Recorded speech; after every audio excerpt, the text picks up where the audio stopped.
September ko nag-start eh. Hindi naman ako na walang aksidente. Eh kasi lagi pag machinist kasi ako, pag nagsiset up ako siguro, ito yung nadidiin. Minsan gano'n. Oo. Gano'n tayo. Eh, nagulat na lang ako, yung pababa na ako ng hagdanan ng makina. Parang masakit na siya.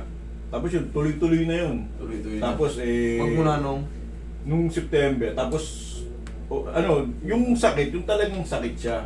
Tapos siguro after 2 weeks na wala na. Eh, siguro napahinga ko kasi yung kotse manual, so kaka-clutch siguro, nadadagdagan. Sa ngayon, hindi siya masakit pero parang gusto ko na siya laging itadyak. Kasi ang ginagawa ko pag nagtatrabaho ko, nilalagyan ko ng cutter para humigpit siya. Para yun lang. Ngayon, pagbaba mo ng hagdan, Yung pagbaba ko ngayon, okay naman siya.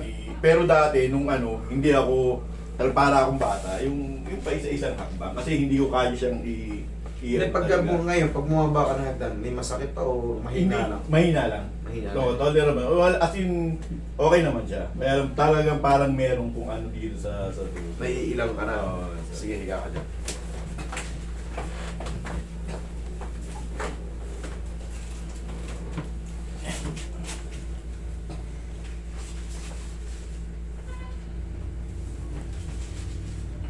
Kailangan baguhin yung posisyon na yan. Nung mga nakaraan na yun, umiipit yung ACL mo, kaya hindi mo maidiin. Pero ngayon, naiusog mo na, kahit pa paano, nawala na yung super pain. As in, grabe talaga yung pag yung, lalo na pag nakaupo ako, sakit. Talaga.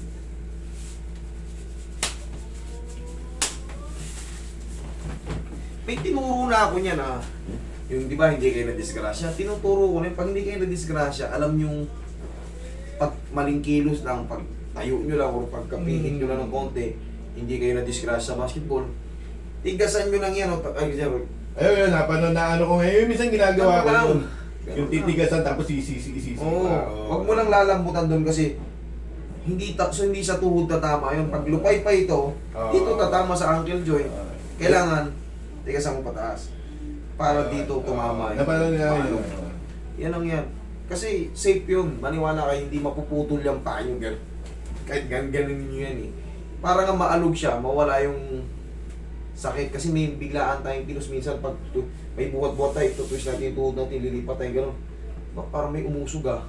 Tapos hindi mo, wala, ayaw nang masakit na talaga. Alugin nyo ng gano'n para...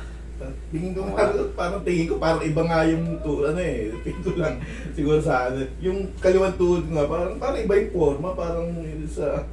Hindi, naiilang ka na kasi may may naging damage before kaya titignan natin mamaya kung anong mangyayari. Kung pwede mo siyang baldug-baldugin o ano.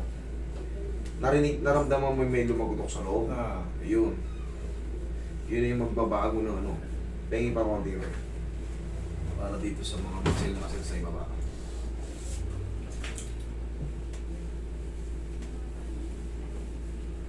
Tapos, ang maintenance yan, kasi pagka ganito, nagkaroon kayo ng parang injury, tapos napapabayaan, susunod yan, papasukin na kayo ng osteoarthritis.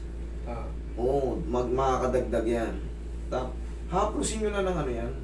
Bili kayo ng pau, yung mga nagsisimula arthritis.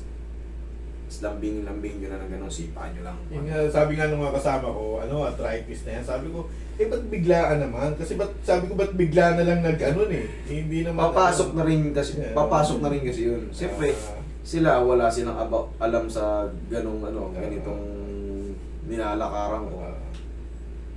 Pag nakita ka naman sa tuhod mo, tol, arthritis Yun nga, sabi ko, ba't gano'n naman ang Pilipino eh. ba't biglaan naman, sabi ko, hindi, merong nangyari, sabi ko.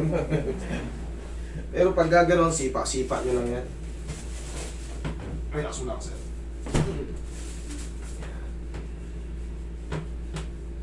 O, tingnan mo, tigasan mo to. Tingnan pa ta, sipa mo. Sa tuhod ang tama niyan. Sa kabila, ganunin mo rin. Yan. Diba? Sa tuhod ang tama. Pag lupay-payin mo yung tao. Pag lupay-pay, parang... May ibang kilos, pati abot. No. Diba? Huwag yung lulupay-payin. Yan ang technique dyan. Para sa tuhod lang tumama.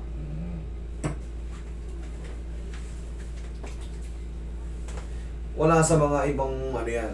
mga ibang therapist. Kumbaga, experience ko yan eh. Tinuturo ko sa inyo, safe yan. Maraming beses na yan nasubukan. Kumbaga, based on my own experience. Parang sa ano lang din yan eh. Mag-aaral ka ng online, mag-aaral ka ng ano, yung sa online, tapos sa actual. Tignan mo kalalabasan pag sa actual na. Yung mga nag-aaral ng online. Iba. Diba? Ganun lang din yan. Kaya palagi may nakalagay actual versus theory. Di ba? Narinig yan, di ba yung word na yan? Actual versus theory. After nung nangyari, ay nagginawa na, anong lalabasan?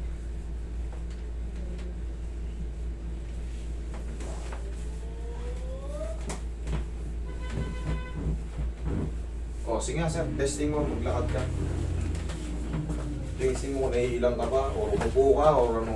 Paano ka ba naiilang? Testing mo kung paano ka naiilang. Minsan pag ano eh, pag overbend ba, O, di overbend mo ngayon. Oo, ayun.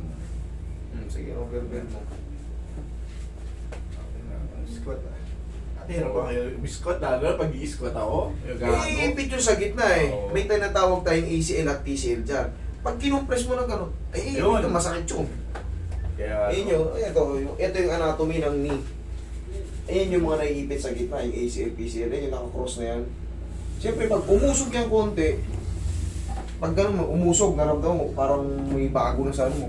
Paiipit siya pag ginanon mo, pag dinin mo, kasi sa gitna yan eh. Okay, ngayon. Kahit magtatatakbo ka dyan. kaya hindi ako makakapaglaro-laro ng konti. Kasi Ngayon, makapaglaro ka ano na. eh. Eh, Salamat. hello.